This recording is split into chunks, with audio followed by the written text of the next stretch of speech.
कट्टरता का वायरस देश को अपनी जद में लेने की फिराक में है और मुझे इस वायरस का एंटीडोट मिल गया है। यह वायरस ठीक उसी तरीके से देश को अपनी जद में लेने की फिराक में है जैसे एक वक्त पर कोरोना वायरस कोशिश कर रहा था। कुछ मुट्ठी भर लोगों को यह लगता है कि वो पूरे देश के ताने बाने को अपनी उंगली पर नचाएंगे। मेरी बातें समझदार लोगों के दिल में आज उतरेगी और ना समझो को नश्तर की तरह चुभेगी, और वो किसी भी धर्म के हो सकते हैं। तस्वीर भी रखूंगी, बयान भी रखूंगी, ट्वीट भी रखूंगी, लेकिन जो नहीं रखूंगी वो है एजेंडा। तस्वीर देखिए। ये तस्वीर जो इस वक्त आप देख रहे हैं ये बहुत कुछ कहती है। दिल पसीज जाएगा आपका इस तस्वीर की अगर गहराई को समझेंगे। जिस वर्दी के दम पर देश में कानून का राज चलता है, वो वर्दी हरियाणा के नूह में कैसे लाचार होकर समाज के ताने बाने को बिगड़ते हुए देख रही है। और तस्वीर झूठ नहीं बोलती है। इस तस्वीर को देखकर एजेंडा चलाने वाला गैंग बहुत खुश हो रहा होगा। ये एजेंडाधारी दोनों तरफ पाए जाते हैं। इनका एजेंडा है कि आप और मैं सिर्फ वही चीज देखें और सोचे जो ये चाहते हैं। ये मुट्ठी भर लोग आपको कठपुतली की तरह नचा रहे हैं और जहनी तौर पर यकीन मानिए हम नाच भी रहे हैं। एक तरफ अल्ट्रा लेफ्ट है, दूसरी तरफ अल्ट्रा राइट है। ये दोनों क्या है मैं आगे आपको बताऊंगी, लेकिन इन दोनों के ट्वीट और वीडियोस आप देखिए। मैं बीते रात से देख रही हूं और दोनों को देख रही हूं। ये लोग कैसे अपना सिस्टम बेधड़क चला रहे हैं ये मैं सोचकर हैरान हूं। और मुझे समझ नहीं आ रहा है कि एक इंसान दूसरे इंसान की हत्या को पब्लिक प्लेटफॉर्म पर जस्टिफाई कैसे कर सकता है। मेरे देश के कानून को तुम लोग तोड़ दोगे और तुम्हें लगता है कि उसे जस्टिफाई किया जाएगा। यहां ये लोग अपने एजेंडे के हिसाब से खबर सेलेक्ट करते हैं। ये मैं अल्ट्रा लेफ्ट अल्ट्रा राइट की बात कर रही हूं, और फिर उसको लेकर आप लोगों के दिमाग में नफरत भरने के काम में लग जाते हैं। मैं जानती हूं मैं दोनों के निशाने पर आज रहने वाली हूं, लेकिन मुझे कोई डर नहीं है क्योंकि ये मुट्ठी भर है और मेरे साथ पूरा भारत है। और इनके एजेंडे ने सोशल मीडिया पर कैसे आग लगा दी है उसके लिए पहले आपको सोमवार की 2 घटना बताती हूं। पहली है महाराष्ट्र के पालघर की, जहां मुंबई जयपुर एक्सप्रेस ट्रेन में एक आरपीएफ के जवान ने 4 लोगों की हत्या कर दी। मरने वाले कौन थे? आरपीएफ के एएसआई टीकाराम मीणा, अब्दुल कादर, असगर अब्बास शेख, सदर मोहम्मद हुसैन। मारने वाला कौन था? वर्दीधारी चेतन सिंह। वर्दीधारी इस आतंकी ने, और मुझे कोई गुरेज नहीं है इस शख्स को आतंकी पुकारने में, कुछ गलत नहीं लगता है, क्योंकि ये वो शख्स है जिसने ना अपनी वर्दी का लिहाज रखा, ना हथियार रखने की जिम्मेदारी निभाई, ना देश के सबसे मजबूत गंगा जमनी परंपरा का ख्याल रखा, और ना ही अपने सीनियर पुलिस अधिकारी का। इसने चुन चुन के एक कौम के 3 लोगों को निशाना बनाया, और एएसआई टीकाराम मीणा ने पहले जब इसे रोकने की कोशिश की तो इस सनकी ने उनको भी मार दिया। और दूसरी खबर कहां से आई? शोभा यात्रा से। यह हरियाणा के नूह से खबर आई, जहां शोभा यात्रा निकाल रहे लोगों पर छतों से पत्थरबाजी की गई। यह सारी हिंसा इतनी खतरनाक थी कि अब तक 5 लोगों की मौत हो चुकी है।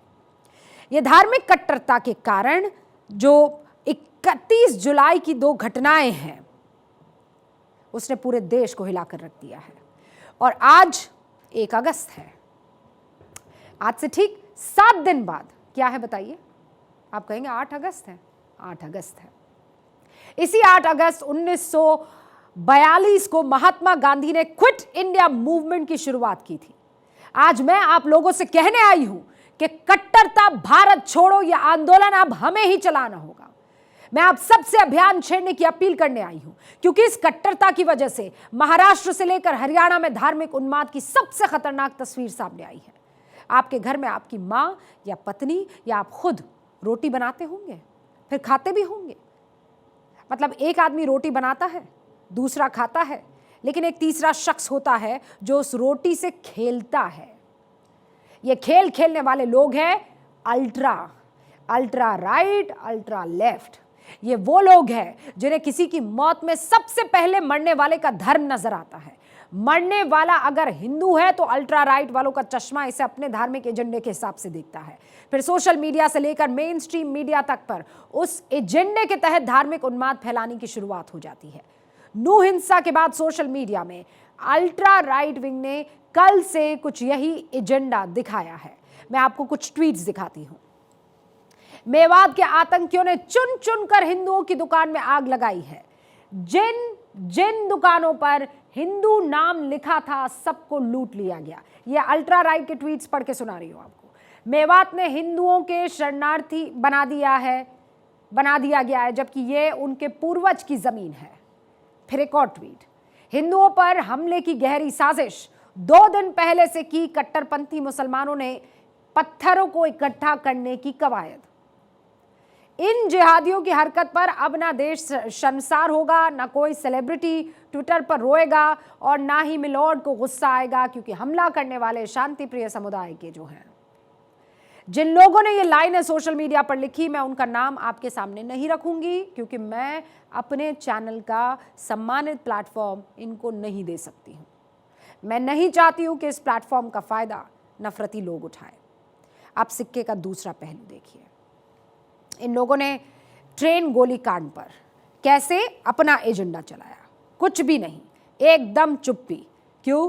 क्योंकि ट्रेन गोलीकांड इनके एजेंडे में फिट नहीं हो रही थी। ये जितने भी ट्वीट आप देख रहे हैं, ये दूसरी तरफ ट्वीट नहीं कर पाए, उस ट्रेन कांड पर बिल्कुल ट्वीट नहीं कर पाए। अब दूसरी घटना पर आइए, पालघर ट्रेन गोलीकांड। दूसरा गुट यानी अल्ट्रा लेफ्ट अपने एजेंडे के हिसाब से कैसे नफरत फैलाने में लग गया था, उसके भी कुछ उदाहरण आपके सामने रख देती हूं। टीकाराम मीणा और 3 मुसलमानों पर हमले में मोदी भक्त चेतन सिंह अकेले नहीं था, उसके हाथ में आरएसएस बंदूक दे रहा था। यह अल्ट्रा लेफ्ट के विंग के ये ट्वीट है। जिस देश में दिन रात हिंदू मुसलमान का राग अलापते हो, वो देश चेतन सिंह तो पैदा करेगा ही। अभी तो करोड़ों चेतन सिंह पैदा होंगे। 1-2 चेतन सिंह तुम्हारे पास भी पहुंच जाए, ऐसा भी संभव है। ये डर का माहौल कैसे फैलाने में लग गए अल्ट्रा लेफ्टिस्ट। प्रथम आतंकवादी नाथूराम गोडसे, अब आरपीएफ का आतंकवादी चेतन सिंह। अब इनके प्रोफाइल ने नूह की घटना पर सर्च कीजिए, क्या ढूंढा है, क्या मिलेगा? Pin drop silence. ये मुट्ठी भर लोग ऐसे ही आपके दिमाग में भी जहर भरते हैं। क्यों? क्योंकि जब आपके हाथ में मोबाइल फ़ोन होता है और जब आप रील्स देखने लगते हैं, या फेसबुक पर जो आपकी टाइमलाइन है या ट्विटर पर आपकी टाइमलाइन है, उसे जब आप देखने लगते हैं तो एक एल्गोरिथम बनता है। आर्टिफिशियल इंटेलिजेंस आप इसे कह लीजिए, उसे समझ में आ जाता है, उस एल्गोरिथम से समझ में आ जाता है कि आपको किस तरह की चीज़ें पसंद है, और फिर वो आपको वैसी ही चीज़ें देने लगता है। तो आपके दिमाग में वही चीज़ थोपी जाती है। इन दोनों तरफ के एजेंडाधारियों में आप पूछ लीजिए कि सिक्के के दूसरे पहलू को क्यों इन्होंने दुनिया के सामने नहीं रखा, क्यों इनको सांप सूंघ गया? क्योंकि ये इनके चश्मे में, और इन्हें अपने चश्मे से इधर उधर देखना पसंद ही नहीं है। ये एक ही रंग का चश्मा पहनते हैं। लेकिन आप मुझे बताइए, आप समझदार लोग हैं, आप लोग भोले लोग हैं, आप भोली जनता हैं। आपको अपने काम से, अपनी दुकान से, अपने ऑफिस से, अपनी सैलरी से, अपनी ईएमआई से मतलब है कि नहीं है? हाँ, मैं जानती हूँ कि कुछ मुद्दों पर आप अपनी बात राय रखना चाहते हैं, लेकिन आप वो उन्मादी भीड़ का हिस्सा नहीं हो सकते, ये मैं बहुत अच्छे से जानती हूँ। इतना तो मैं हिंदुस्तान की जनता को समझ चुकी हूँ, परख चुकी हूँ। तो एक है अल्ट्रा लेफ्ट, एक है अल्ट्रा राइट। इनका त्रिनेत्र काम नहीं करता है, वो त्रिनेत्र आपको खोलना होगा। आप में से जो ये लोग सोशल मीडिया का इस्तेमाल कर रहे हैं, वो इस बात को अच्छे से समझ जाएंगे। जो नहीं कर रहे हैं वो तो सबसे बढ़िया हालत में है। जो लोग सोशल मीडिया का इस्तेमाल करते हैं, उन्हें मालूम है एल्गोरिथम कैसे काम करता है। जैसा मैंने आपको बताया था, जिस भी ट्वीट या वीडियो को हम बार बार देखते हैं, वो धीरे धीरे आने लगता है, फिर वो एजेंडा आपके दिमाग पे हावी होने लगता है। आप अगर अल्ट्रा राइट का ट्वीट ज़्यादा पढ़ेंगे तो वैसे आपको मिलेंगे, अल्ट्रा लेफ्ट पढ़ेंगे तो वैसे आपको मिलेंगे। इस देश में मुसलमानों पर कितना अत्याचार हो रहा है, अगर आप वो अल्ट्रा लेफ्ट ट्वीट देखने लगे तो आपको लगने लगा, अरे बाप रे, क्या हो रहा है ये जो एजेंडाधारी है ना, आपको क्या लगता है कि ये अपने दिल की बात कर अपने सोशल मीडिया पर डाल रहे हैं? मुझे भी पता है, इसके पीछे पूरा एक इकोसिस्टम काम करता है। जैसे इन लोगों के व्हाट्सएप ग्रुप पर एक एजेंडा चलाने का मैसेज आता है, हू बहू ये मैसेज उसी शब्दावली में डाल देते हैं, ये लग जाते हैं काम पर। और आप लोग जिनको इन सब की थोड़ी भी जानकारी नहीं होती है, इनका मोहरा बन जाते हैं। मैं कल से अपने सोशल मीडिया पर इन लोगों के डबल स्टैंडर्ड्स देख रही हूँ। ये लोग हत्या, पत्थरबाजी जैसी चीज़ों को भी जस्टिफाई कर रहे हैं। सोचिए इनकी मानसिकता किस स्तर पर जा चुकी है। ये हिंदुस्तानी कर सकता है कोई? अब आपको जब तक इनके टूल किट का हिस्सा आप लोग बनते रहेंगे ना, ये लोग सफलतापूर्वक आगे ऐसे ही अपना मिशन बढ़ाते रहेंगे। ये लोग जितना सफल होते रहेंगे, हमारा देश उतना ही परेशानी में घिरता रहेगा। मैं फिर कह रही हूं, आप इन लोगों को पहचान लीजिए और इन लोगों की तरफ से पहनाए हुए चश्मों को उतार दीजिए। जो गलत है वो गलत है। कोई माई का लाल आपको गलत को सही नहीं कहलवा सकता है। जो गलत है वो गलत है। सिर्फ एक सत्य है, एक सही है, वो है हिंदुस्तान और हिंदुस्तान की प्रगति। और जैसे ही आपने ये चश्मा उतारा, अपना त्रिनेत्र खोला, आपको ये हिंदुस्तान दिखने लगेगा जहां दो धर्मों के बीच कोई खाई नहीं है, जहां एक दूसरे के लिए कोई नफरत नहीं। मतभेद हो सकते हैं, लेकिन जब तक आप इन लोगों के चश्मे से देखते रहेंगे, आपको वही दिखेगा जो इनके एजेंडे के हिसाब से वो दिखाना चाहते हैं। पे वो मंदिर जहाँ पर लोग रुके, जहाँ पर लोगों का रेस्क्यू किया गया, यहाँ पीछे वो मंदिर है। और ये जो काफिला इस वक्त आप देख रहे हैं वो इसलिए क्योंकि एसपी और डीएसपी साहब यहाँ पर पहुंचे हैं। देखिए ये जगह बहुत खूबसूरत सी है, अरावली हिल से घिरी हुई इस पूरे एरिया को कहा जाता है। लेकिन कल जो तस्वीरें यहाँ नूह में दिखी और जो सांप्रदायिक हिंसा की जो तस्वीरें थी वो वाकई भयावह थी। यही वो मंदिर है जहाँ पर लोग इकट्ठा हुए अपने आप को बचाने के लिए यहाँ तक पहुँचे थे और जिसके बाद देर रात उन्हें वापस उनके घर भेजा गया। लेकिन एसपी डीएसपी अभी फिलहाल उनका काफिला यहाँ पर पहुंचा है।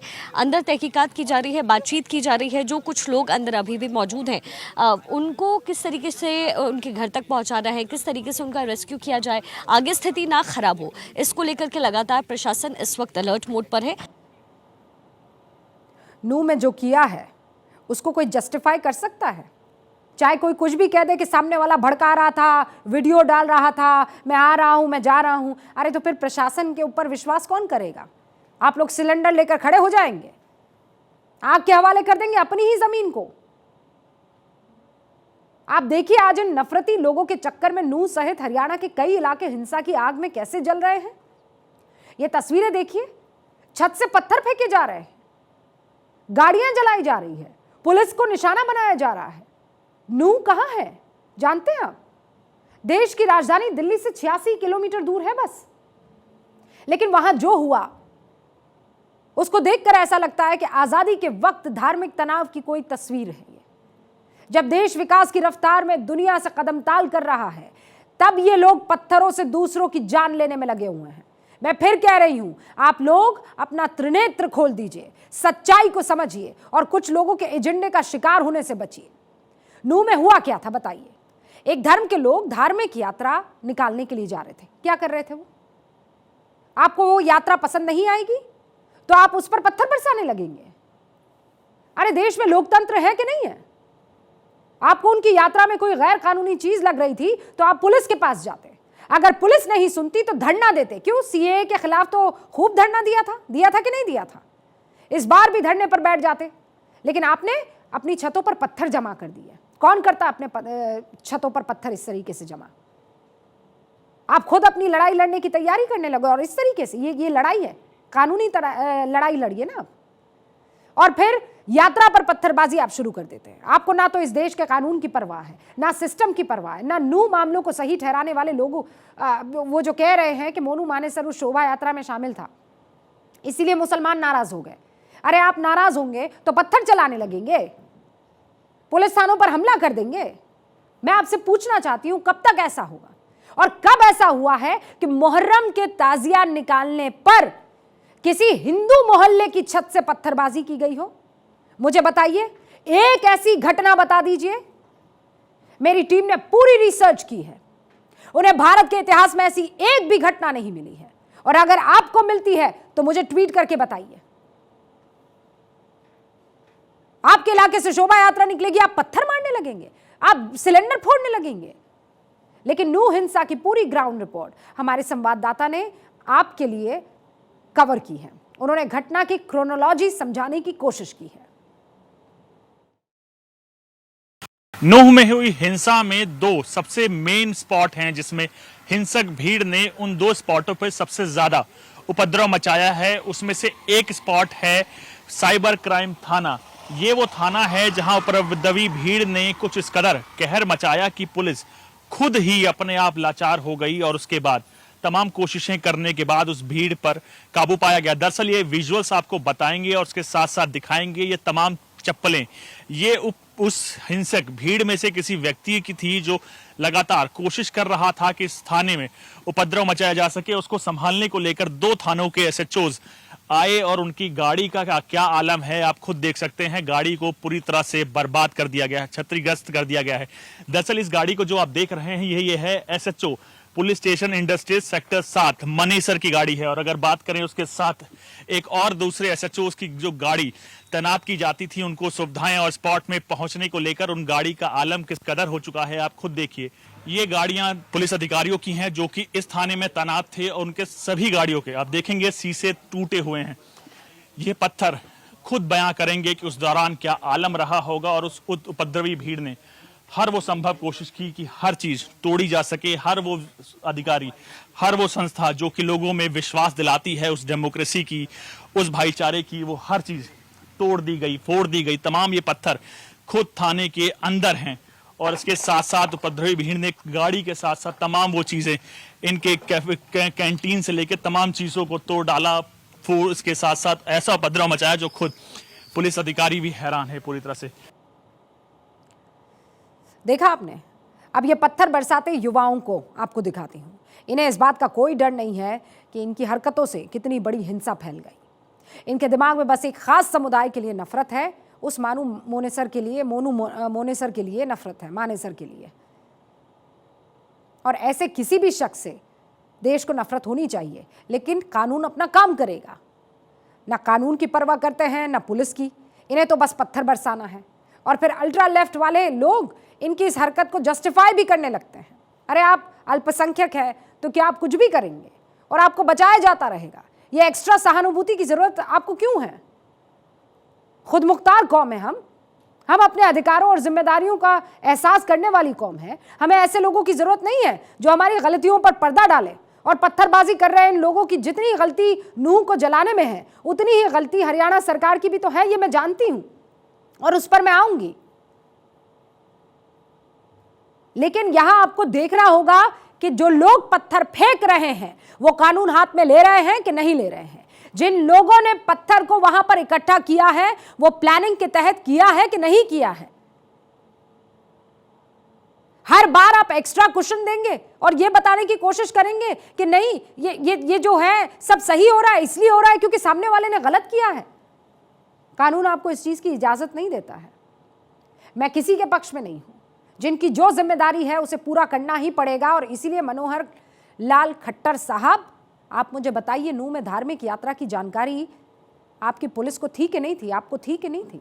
अगर थी तो यह भी जानकारी होगी कि सोशल मीडिया पर इस यात्रा को लेकर क्या माहौल बन रहा है। एक पक्ष बदला लेने की बात कर रहा है, दूसरा पक्ष जवाब दे रहा है। अरे मजाक चल रहा है क्या? ये कोई रिंग है? आप कुश्ती लड़े, देखे जरा किसमें कितना है दम। सब सोशल मीडिया पर चल रहा है और आपकी पुलिस सोई हुई है और आप कहां हैं? इसके लिए आपको ज्यादा मेहनत करने की जरूरत थी। सोशल मीडिया पर ऐसे वीडियोस की बाढ़ सी आ गई है, हमने ढूंढ निकाला। आपकी पुलिस, आपकी इंटेलिजेंस कुछ ना कर पाई। ये सब हो रहा था और खट्टर साहब, आपकी इंटेलिजेंस एजेंसी क्या कर रही थी? सो रही थी। क्या आपको पता नहीं था कि नूह के हालात कैसे हैं? फिर भी नूह जलता रहा और आप अब कह रहे हैं कि गहरी साजिश थी। इस स्तर की ये हिंसा हुई है, ये अचानक भड़की हुई हिंसा तो नहीं है। और जहाँ तक मैं जानता हूँ कि नूह में दोनों कम्युनिटियाँ लंबे समय से आपस में प्यार के साथ रहती हैं, उनका आपस में द्वेष भी नहीं। ये तो किसी ने जहर घोला है, किसी ने इंजीनियरिंग की है, किसी ने मास्टरमाइंड किया है। कुछ लोगों ने एक षड्यंत्र रच करके उस यात्रा पर आक्रमण करना शुरू किया और आक्रमण न केवल यात्रा पर बल्कि पुलिस के ऊपर भी उन लोगों ने किया। निश्चित रूप से एक बड़े षड्यंत्र का कहीं ना कहीं हिस्सा लगता है। एहतियात के तौर पर वहाँ कर्फ्यू लगाया गया है, कुछ ज़िलों में 144 धारा भी लगाई गई है, सारी नज़र रखी जा रही है। जो लोग इस षड्यंत्र में नूह से बाहर के भी शामिल हुए हैं उनको निश्चित रूप से पहचान करके उनके खिलाफ कार्रवाई की जाएगी। मैं आपकी बात मान लेती हूँ। अगर ये गहरी साजिश थी तो आपकी गहरी नींद टूटने में ज़्यादा वक्त नहीं लगना चाहिए था, और इस गहरी नींद के चक्कर में नूह की आग 6 जिलों तक पहुंच गई। और यकीन मानिए इस आग को बुझाते बुझाते अब बहुत वक्त लग जाएगा।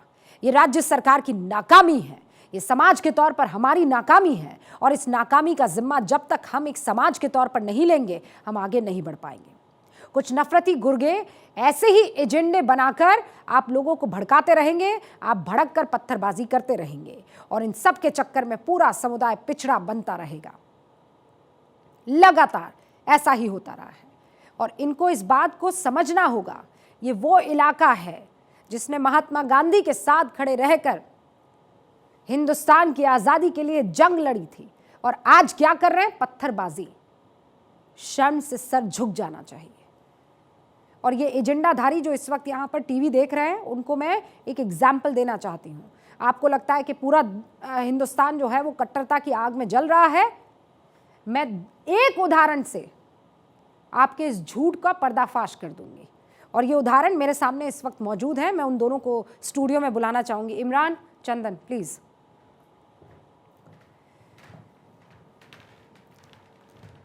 ये है मेरे हेयर स्टाइलिस्ट इमरान, और ये है मेरे मेकअप आर्टिस्ट चंदन। आप दोनों का बहुत बहुत स्वागत है। चंदन, आपका धर्म क्या है? हिंदू है। हिंदू, ओके। और इमरान, आपका धर्म क्या है? मुस्लिम। और आप कितने टाइम से अभी यहाँ पर काम कर रहे हैं? शिफ्ट क्या थी आपकी? सर मैम 2 बजे से। 2 बजे से। आपकी? मेरी 1 बजे से। 1 बजे से। दोनों साथ ही शिफ्ट में काम कर रहे हैं? क्योंकि एक भाई मेरा हेयर स्टाइलिस्ट है, दूसरा मेकअप आर्टिस्ट, ठीक है। तो अब तो सब समझ में आ गया होगा मैं किस मसले पर बात करूँ, लेकिन मुझे ईमानदारी से बताना, आप दोनों में आज जो सारा दिन बात हुई थी उसमें नूह की बात हुई थी कि नहीं? नहीं मैम। पता भी नहीं था कि नूह में क्या हुआ? चंदन, न्यूज़ रूम में काम करते हो भाई, कैसे नहीं पता? ऐसे ऐसे मत करो, बताओ कुछ। आप पूरे देश की जनता देख रही है, जो दिल में है वो बात बताओ। नहीं, बिल्कुल बात नहीं है, कुछ भी पता ही नहीं था मैम। पता ही नहीं था। इमरान, आपको भी नहीं पता? मुझे पता था लेकिन बात कुछ नहीं। क्यों नहीं?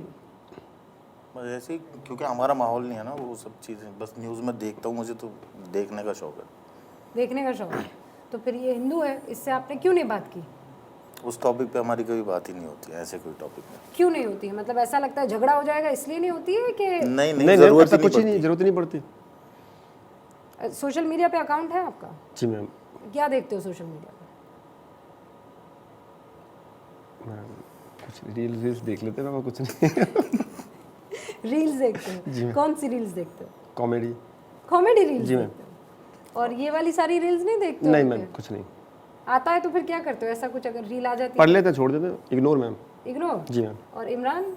मैं पढ़ता हूँ लेकिन हाँ थोड़ा सा इग्नोर कर देता हूँ। इग्नोर कर देते हो? क्या लगता है, मतलब मन में कोई तो विचार आता होगा? नहीं मैम, कोई विचार नहीं आता। कोई विचार नहीं आता है? हाँ? और अब जब ये घटना पूरी देख ली है फिर कोई मन में विचार आया है? नहीं मैम। रिलेट नहीं कर रही ना, हमारे से अभी बहुत दूर है ना, हम गए हैं ना कुछ है। रिलेट ही नहीं कर रही है? हमसे रिलेट। ऐसा लग रहा है कि हिंदुस्तान बढ़ गया हमारे है? आसपास ऐसा माहौल नहीं है ना, तो हमें इस वजह से रिलेट नहीं कर रही। तो तुम पक्के वाले मुसलमान हो और तुम पक्के वाले हिंदू हो, हाँ? लेकिन कभी आपस में इस बात को लेकर चर्चा नहीं होती है और ना छुपाई जाती है, मतलब इस पर बात ही नहीं चर्चा ही नहीं होती, छुपाने का तो। Thank you so much.